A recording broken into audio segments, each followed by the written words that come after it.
Well, hi, my name is Matt, and we are in the Braving the Wilderness series. And I had the opportunity to have an adventure of a lifetime in the Arctic National Wildlife Refuge in Alaska. Friends of mine, Tony and Richard, invited me and others on a trip down the Kongakut River, paddling 74 miles all the way out to the Arctic Ocean in canoes. And this trip started with great planning and great leadership, and that made all the difference in the world. Tony was able to lay out all of the food needs that we would have, making sure that over the 10-day trip we didn't run out of anything. We all talked about the equipment that we needed, and we were prepared.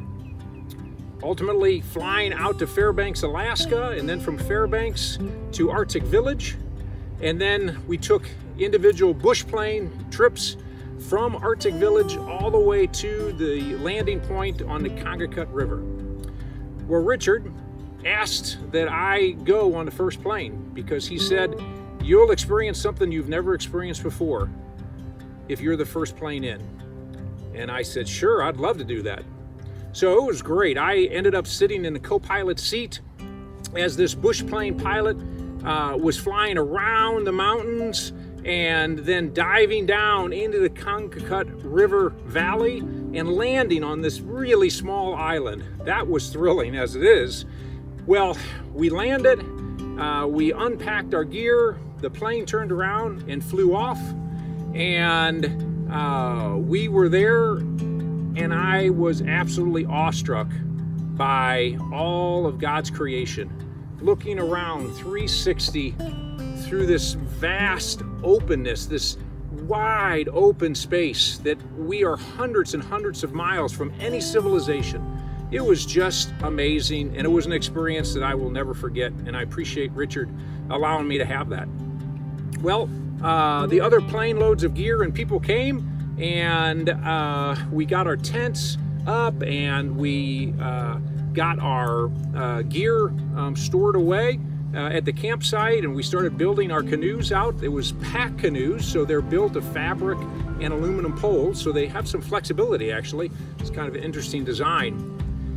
And we also went hiking. We actually hiked every day of the trip at various campsites that we stopped at along the river.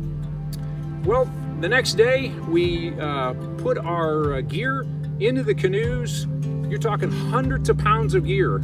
And of course, 2 people, adults, that are in these canoes. So the canoes were quite heavy. And the river, wow, was it running a little high and some wildness to it. We had wave chain after wave chain. These standing waves 3 foot high that we're crashing through, and we're navigating around boulders and around turns in the river and other obstacles. It was thrilling all the days that we paddled down that river.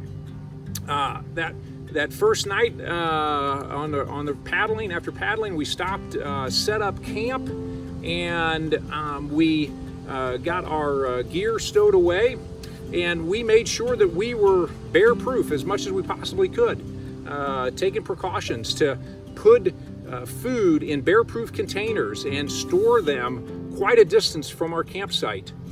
We made sure that we had a clean campsite so we didn't attract bears to smells of food that might have fallen on the ground. And then at night, we camped out in our individual tents, and all the clothes that we had worn that day went into a trash bag, and we tossed that trash bag outside of our tent. All of our gear was outside of the tent.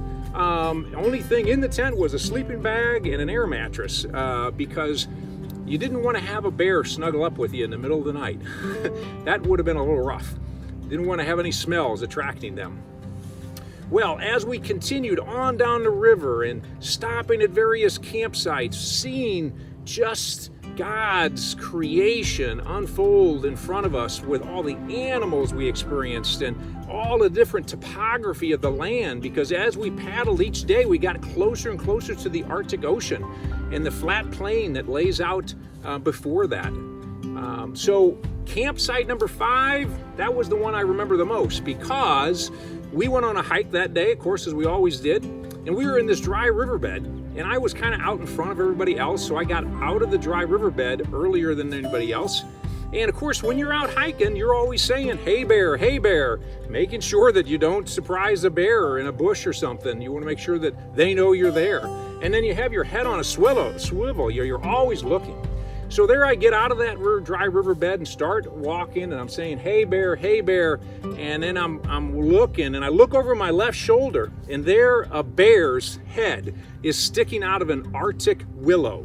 Huge head, little itty bitty ears, big eyes, big mouth, staring right at me just yards away.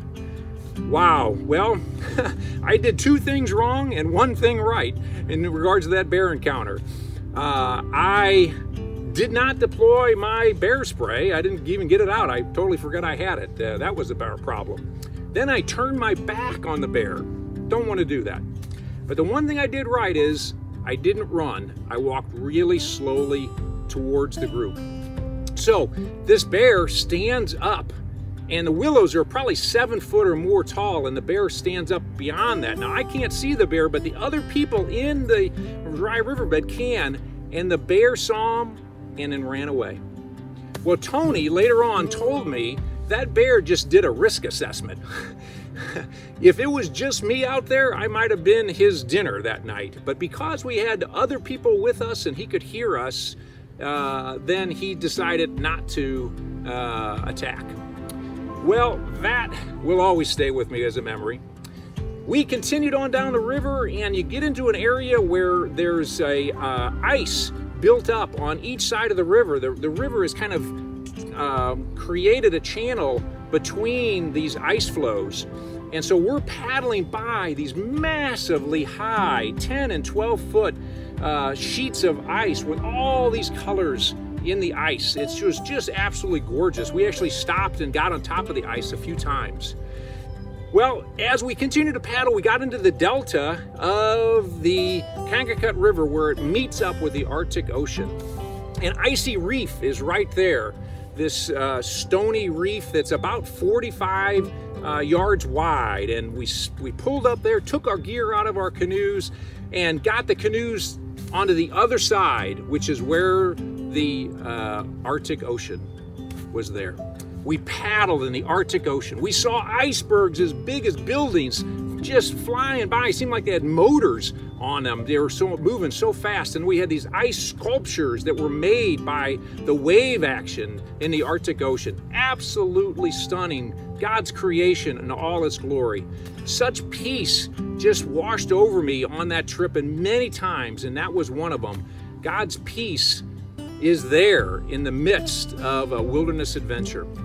Well, that next day, we started paddling towards Turner River, and we got into a huge windstorm just blowing right in our face. We couldn't make it to our planned campsite, so it forced us to camp on this little spit of sand, and we were all jammed together in the tents where the wind was pushing the tents to the ground, and we survived that, and we continued on to Turner River where the pickup was for the bush planes. And the bush planes came that next day and picked up our first 2 groups of people, and myself and Richard and another paddler stayed behind waiting for the 3rd plane. And that plane might not come, so we had to make sure that we had enough material, food, and other items to live for 2 or 3 days. As it turns out, that plane did come, and that bush pilot blessed us tremendously. He knew where the caribou were. And so he flew down this valley, and we saw thousands of caribou. It's a porcupine caribou herd. It was so stunning, so beautiful. And then we also saw a bear run across that same valley. It was thrilling. We flew on to Fairbanks, and the trip came to a conclusion, and that trip is an adventure of a lifetime, and I was so blessed to be asked to join on that trip.